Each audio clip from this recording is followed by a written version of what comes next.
Hello students, how are you. आज fourth unit का integral and differential of form of Faraday's law को हम discuss करेंगे। सो आज का हमारा टॉपिक है integral and differential form of Faraday's law.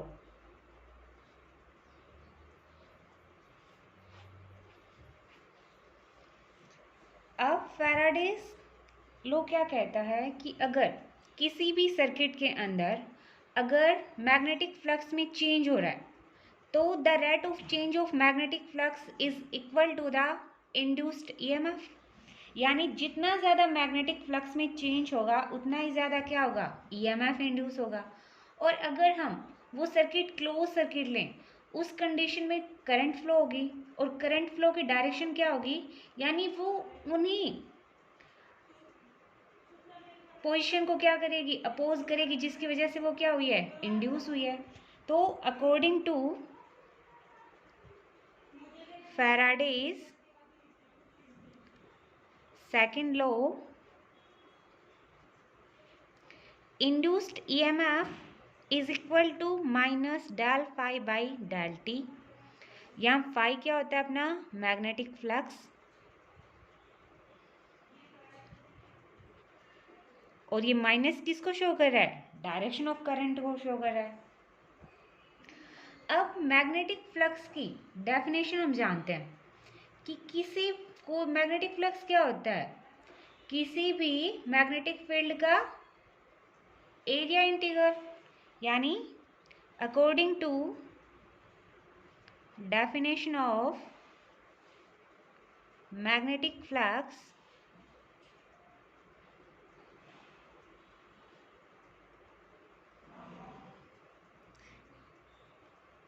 it is the scalar product of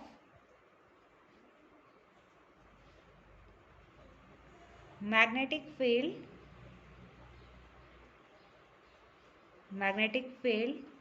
and vector area dA। तो यहाँ से मैग्नेटिक फ्लक्स की डेफिनेशन क्या हो जाएगी, टोटल की बात करूँ तो मैं phi is equal to S B vector dot D A vector. पहले वाले को इक्वेशन 1 दे दो, इस वाले को इक्वेशन 2 दे दो। अब हम ईएमएफ की डेफिनेशन और देख लेते हैं। ईएमएफ की डेफिनेशन क्या होती है, इलेक्ट्रिक फील्ड का लाइन इंटीग्रल क्या होता है, अपना ईएमएफ होता है। So by definition of electromotive force, epsilon is equal to होता है आपका, क्लोज्ड कर्व लेते हैं, E vector dot D S vector. यहाँ पर एस को ध्यान रखना भी, ये लाइन इंटीग्रल को शो कर रहा है। सरफेस इंटीग्रल को ए से किया है और लाइन इंटीग्रल को एस से किया है। इक्वेशन 3। अब देखो इक्वेशन फाई की वैल्यू और एप्सिलॉन की वैल्यू आप किस में पुट करोगे, इक्वेशन 1 में। यानी putting value of magnetic flux phi and induced EMF epsilon in equation 1।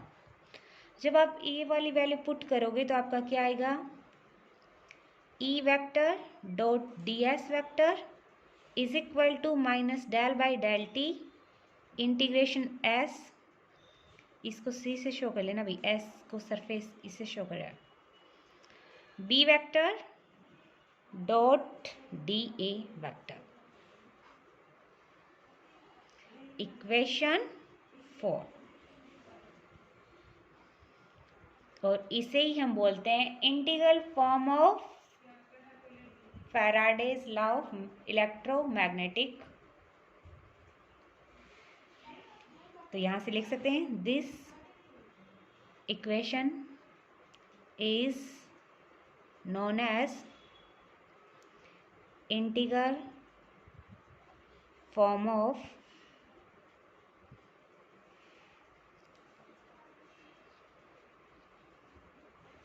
Faraday's law of electromagnetic induction।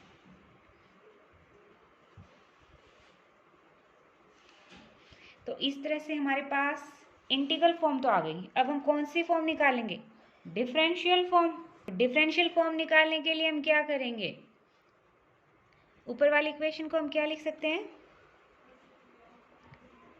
Phi C integration C E vector dot D S vector is equal to minus. अब देखो area के ऊपर T का effect तो पड़ता नहीं है, area तो टाइम के साथ चेंज होना नहीं है, चेंज कौन होना है? Magnetic field. तो इसे मैं क्या लिख सकती हूँ? Integration del B vector upon del T dot D A vector, equation 5। अब हम कौन सी थ्योरम यूज करेंगे? Using Stokes curl theorem. Using Stokes curl theorem, जो क्या करती है? लाइन इंटीग्रल को किस में चेंज करती है? सरफेस इंटीग्रल में। तो phi C E vector dot D S यानी line integral of electric field is equal to the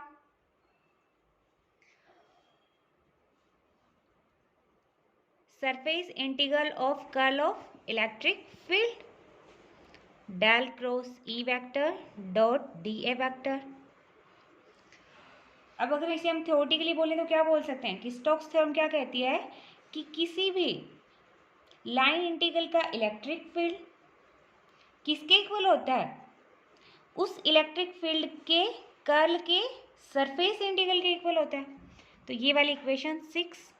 अब 5 और 6 में हम रहते हैं, ये वाला भी ई वेक्टर डॉट डी एस के इक्वल है, ये वाला भी इंटीग्रेशन ई वेक्टर डॉट डी एस के इक्वल है। तो ये दोनों भी आपस में क्या होंगे? इक्वल होंगे। तो उस कंडीशन में by equation 5 and 6 minus integration of S del B upon del T D A vector is equal to S del cross E vector dot D A vector. अब दोनों तरफ हम क्या करेंगे? कंपैरिजन करेंगे। कंपैरिजन करेंगे तो हमारे पास क्या निकल के आएगा? इधर भी डी ए है, इधर भी डी ए है, तो del cross E is equal to क्या आएगा? Minus del B by del T. तो यहाँ से on comparing on both sides we can write del cross E is equal to minus del B upon del T. अब del cross E को आप क्या लिख सकते हो? Curl E vector is equal to minus B dot dot को differentiation को show कर रहा है del B by del T vector. और यही क्या होती है आपकी differential form of Faraday's law of electromagnetic induction, equation 7। Here equation 7 represent the differential form of Faraday's law।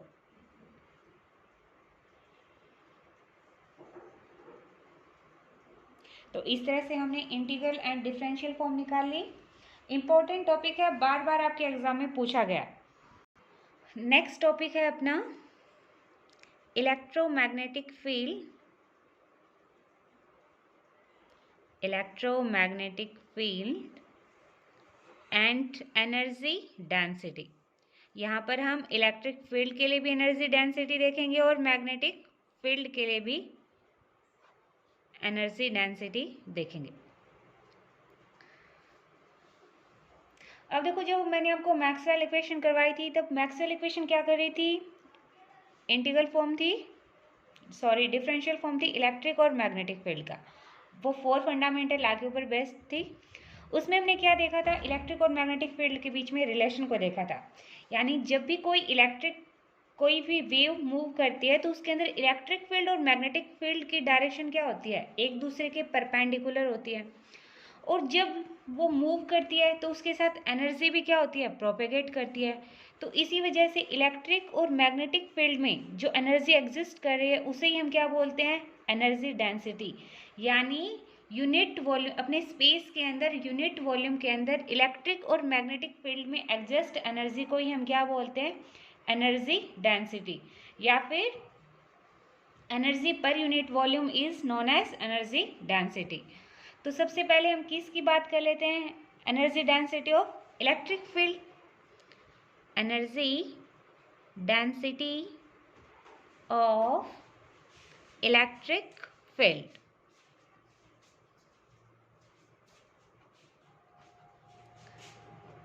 अब इसको वेरीफाई करने के लिए हम क्या लेते हैं, कैपेसिटर ले लेते हैं। यानी एक हमारे पास कैपेसिटर है, इसको हमने किससे कनेक्ट कर दिया, एक रेजिस्टेंस है अपना और एक बैटरी लगा दी। अब जब भी, और एक हमने क्या लगा दी, यहाँ पे की लगा दी। अब जैसे ही की को क्लोज किया जाता है तो इस सर्किट में क्या फ्लो होगी, करंट फ्लो होगी। करंट फ्लो होगी तो वो क्या करेगी, कैपेसिटर को क्या करेगी, चार्ज करेगी। अब कैपेसिटर चार्ज होगा तो क्या होगी, एनर्जी लॉस होगी। अब जो एनर्जी लॉस हो रही है वो किसकी फॉर्म में होगी, इलेक्ट्रिक फील्ड की एनर्जी की फॉर्म में होगी। यानी जो अब क्या होगा, कैपेसिटर पे तो एनर्जी बढ़ती जाएगी और सर्किट में एनर्जी क्या होती जाएगी, कम होती जाएगी। और ये एनर्जी स्टोरेज होगी कैपेसिटर की प्लेट की। अब अगर हम फर्स्ट फॉर्म में तो हमने क्या कर दिया, कैपेसिटर को चार्ज कर दिया। अब अगर हम कैपेसिटर को किसी रेजिस्टेंस के द्वारा क्या करते हैं, डिस्चार्ज करते हैं, तो उस वक्त जो कैपेसिटर के अंदर एनर्जी स्टोर हुई है वो हीट की फॉर्म में निकलेगी। तो हमने क्या मान लिया कि किसी टाइम पे कैपेसिटर पे हमने चार्ज मान लिया Q है, पोटेंशियल क्या है, V है। अब अगर dq आवेश यानी dq चार्ज अगर हम कैपेसिटर को दें तो वर्क डन क्या होगा, V dq,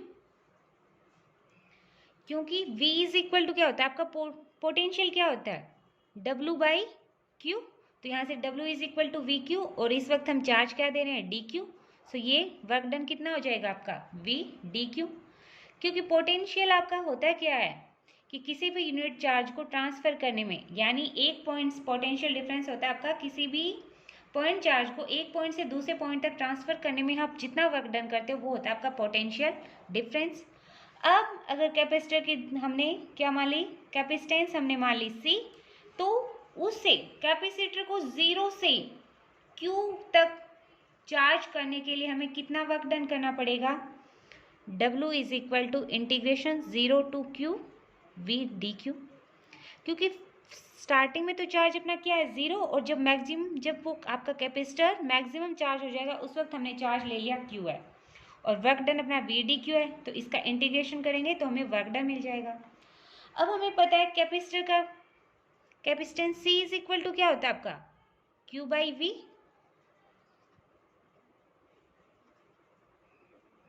यहाँ से V इज इक्वल टू क्या हो जाएगा, Q बाई C। ये वाली वैल्यू आप कहाँ पुट करोगे, इस इक्वेशन में।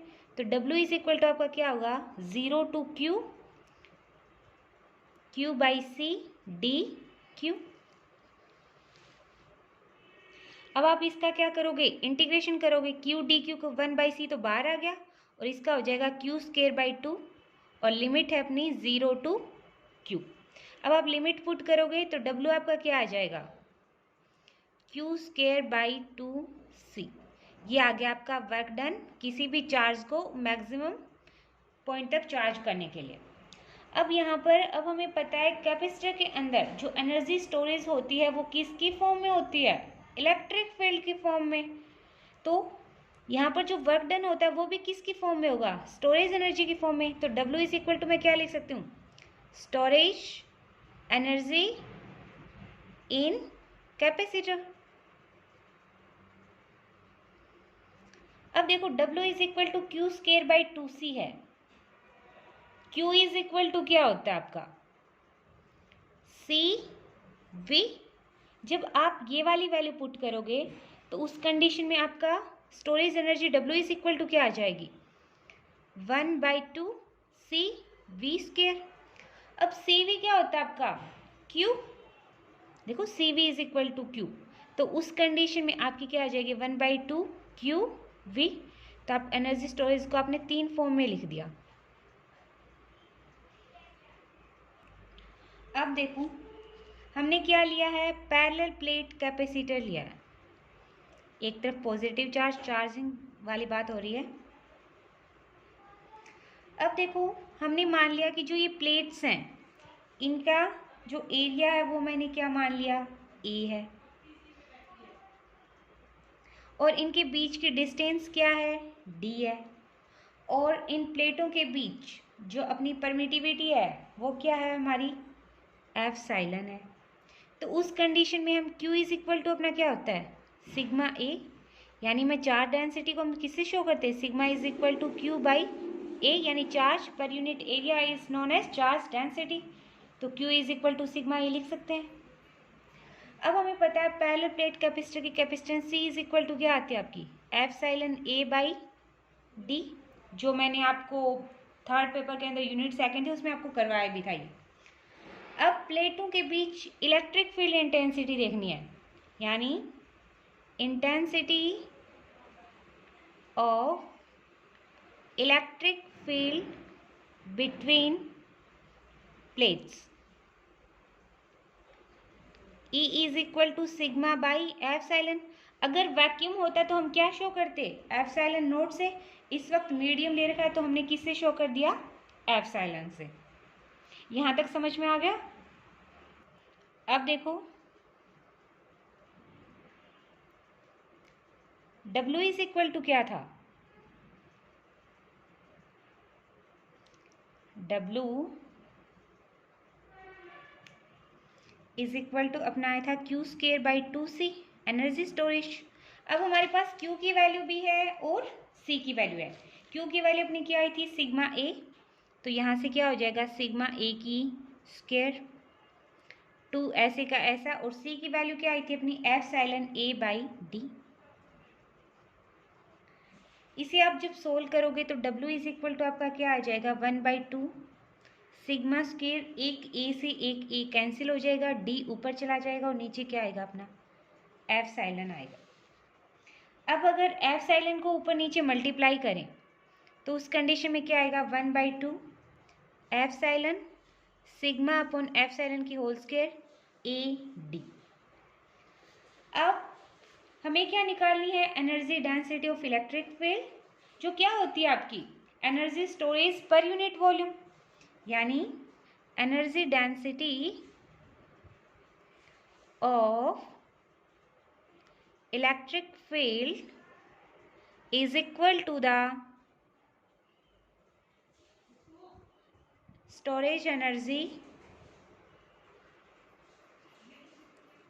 Of electric field per unit volume. Energy density को शो कर दिया हमने U E से। अब क्या बोल रही है, storage energy per unit volume, तो स्टोरेज एनर्जी क्या अपने W, और वॉल्यूम क्या होगा, पैरेलल प्लेट कैपेसिटर है, एरिया A है, डिस्टेंस D है, तो वॉल्यूम क्या होगा AD, तो W बाई AD। अब W की वैल्यू पुट करोगे तो 1/2 एप्सिलॉन सिग्मा अपॉन एप्सिलॉन की होल स्क्वायर बचेगा, क्योंकि AD से AD कैंसिल हो गया। अब यहां से UE आपका क्या आ जाएगा, is equal to 1/2 epsilon E square. E आपका क्या है, इलेक्ट्रिक फील्ड। देखो E की वैल्यू हमारी ऊपर आई थी सिग्मा बाई एप्सिलॉन, यानी प्लेटों के बीच जो इलेक्ट्रिक फील्ड होता है वो क्या किसकी फॉर्म में होता है, सिग्मा बाई एप्सिलॉन। तो सिग्मा बाई एप्सिलॉन को हमने E पुट कर दिया, तो क्या आ गया अपना 1/2 एप्सिलॉन E स्क्वायर। ये तो बात किसकी थी, जब प्लेटों के बीच क्या हो, मीडियम हो। अगर प्लेटों के बीच वैक्यूम हो, if vacuum are present between plates, उस कंडीशन में आपकी एनर्जी डेंसिटी क्या हो जाएगी 1/2 एप्सिलॉन नॉट E स्क्वायर। तो आज हमने की energy density of electric field और integral and differential form of Faraday's law. कल हम करेंगे energy density for magnetic field. So आज के लिए इतना ही, अब मिलते हैं नेक्स्ट लेक्चर में। Thank you.